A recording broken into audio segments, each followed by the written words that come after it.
کی ئیماندار هەبوو 40 ساڵە مزگەوتێکا بانگیدا. ئیماندار نەخۆش کەوت، بەڵام نەخۆشیەکی سەخت، هەتا وای لێ هات نەیتوانی بچێ بۆ مزگەوت. ڕۆژێکیان دەستی کرد بە گریان، فەرمی خوایە گیان خۆت ئاگادار و زانای من 40 ساڵە بانگ ئەدەم لەبەر ڕەزامەندی تۆ یەک فلسم لە کەس وەرنەگرتووە. 40 ساڵە لەبەر خاتری تۆ بانگ بداوە، لەبەر ڕەزامەندی تۆ خوایە گیان. لەسەر مەرگا بە گریان و قسەی دەکرد.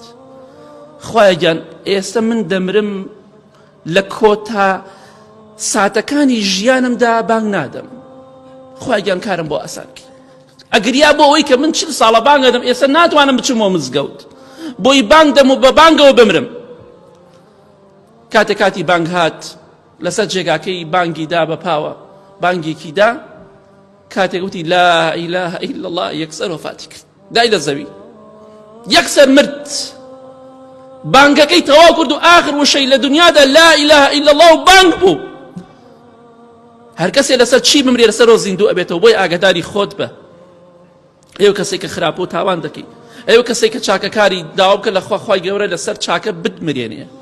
بۆی کاتێک کە زیندوو بیتەوە بە سەربەزی زیندوو بیتەوە. چەند خۆشە کاتێک زیندوو بیتەوە قورئان بخوێنی، شایەتمان بێنی، زیکری خوا بکەی، لەو خۆشترێت خوا.